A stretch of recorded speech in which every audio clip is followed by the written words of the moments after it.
Então, pessoal, para entender um pouco sobre o que nós fizemos, sobre o que consiste um ensaio químico, sobre o que é um adulterante, que foram as dúvidas que vocês apresentaram. Então, vamos tentar responder a todas elas. Primeiro, nós temos que saber o que é a creatina. Aqui está a estrutura química da creatina. Ela se apresenta no nosso corpo em diferentes formas, e essas formas chamam-se isômeros. Então, aqui tem isômeros da creatina, mas a creatina ela basicamente é um complexo de aminoácidos e que tem um papel essencial no corpo humano. Dentre as inúmeras funções, uma delas está relacionada exatamente no processo de contração muscular, que é basicamente para isso que hoje muitas pessoas consomem a creatina, para fins de atividade física. Isso daqui está um esquema bastante simplificado sobre o mecanismo bioquímico que gera energia para o nosso corpo para que os músculos façam um movimento de contração muscular. Então começa lá com o glicogênio muscular, que é um polímero de glicose que fica armazenado nos músculos e fígado. Esse polímero de glicose, ele é quebrado até chegar em glicose. Essa glicose, então, ela pode vir do glicogênio muscular, como pode vir do próprio sangue pela alimentação. A partir da entrada da glicose na célula, haverá sucessivas reações onde usa-se essa molécula aqui que nós abreviamos, chamada de ATP, adenosina trifosfato. Então, em muitas etapas, lógico que essas etapas estão bastante simplificadas, mas há um conjunto enorme de etapas químicas onde se usa ATP. Então, o ATP é fundamental para o processo de contração muscular, para a quebrada da glicose, para gerar energia para o músculo desempenhar o seu papel. Onde entra a creatina? A creatina ela entra na formação de um sistema chamado creatina fosfato. O próprio corpo produz creatina. Então, quando você ingere creatina pela sua alimentação externa, na forma de um suplemento, você está aumentando o teor de creatina no corpo, aumentando a formação desse complexo creatina-fosfato, que depois, por meio de enzimas, liberará creatina, fosfato, mais energia. Essa energia reage com fosfato, com adenosina difosfato, gerando novamente adenosina trifosfato, e que depois, por uma série de reações enzimáticas, leva à contração muscular. Então, o aumento da quantidade de creatina no músculo melhora os processos de contração muscular e, consequentemente, da sua atividade física.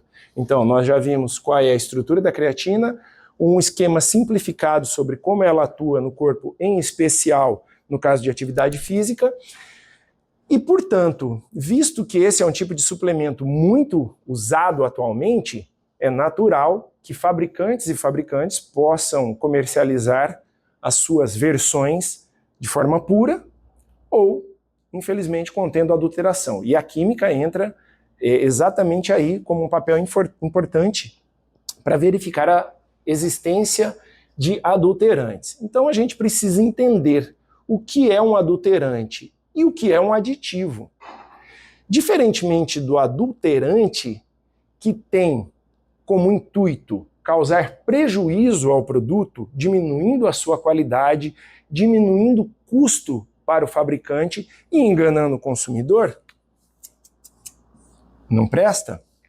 O aditivo, por outro lado, ele tem um papel de melhorar as características do produto. Então eu vou dar um exemplo paralelo aqui. No caso de combustíveis, o etanol, ele deveria ser comercializado na forma pura, etanol anidro se chama. Entretanto, a água é um adulterante comum no etanol. Por sua vez, na gasolina, o etanol é um adulterante.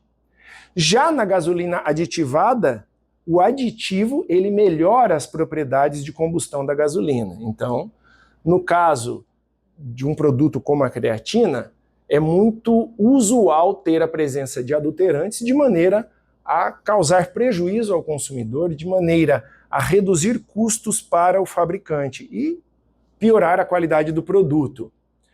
Como é que nós identificamos um aditivo ou um adulterante? Naturalmente, através de ensaios químicos.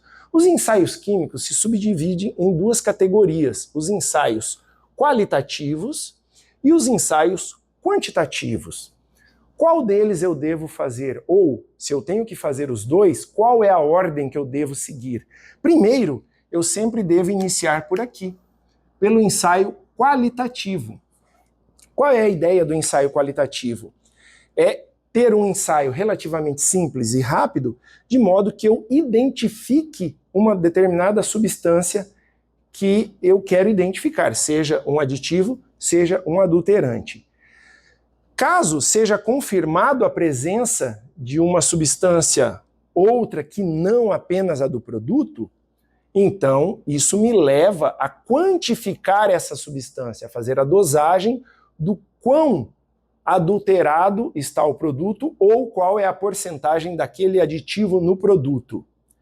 Caso eu não identifique nada pelo ensaio qualitativo, não faz o mínimo sentido eu proceder a um ensaio quantitativo, já que eu não tenho que quantificar nada. Por isso, o ensaio qualitativo, ele deve ser um ensaio relativamente simples e relativamente rápido. Hoje nós pudemos verificar aqui no laboratório alguns ensaios, basicamente o de cafeína e o de bicarbonato, além do ensaio com amido, que nós já fizemos isso em um outro vídeo.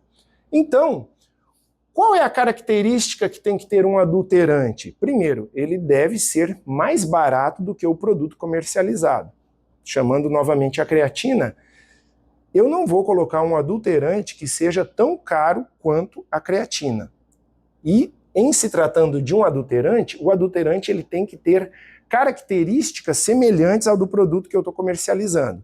No caso da creatina, que é um pó branco, sem cheiro, nenhum gosto característico, o adulterante ele deve seguir essas mesmas características. Porque se eu coloco um adulterante que desenvolva cor, isso causará um impacto visual no consumidor. Se eu coloco um adulterante que modifica ou a propriedade textural ou o gosto, isso causa reações indesejáveis do ponto de vista organoléptico. Então, a cafeína, o bicarbonato e o amido são adulterantes relativamente baratos e que exibem características próximas à creatina. Por isso são muito usuais no processo de adulteração desse suplemento alimentar. Então, um ensaio químico onde você consiga realizá-lo em casa, ele tem a sua validade enquanto ensaio qualitativo. Por isso, um ensaio usando tintura de iodo, um ensaio usando vinagre, ele terá a mesma validade. Caso um adulterante ou um aditivo seja identificado, aí um ensaio quantitativo deve ser realizado somente no laboratório de química. Eu espero que com isso as dúvidas tenham sido sanadas. Caso vocês tenham mais dúvidas, deixa aqui nos comentários. Muito obrigado pela atenção, até uma próxima.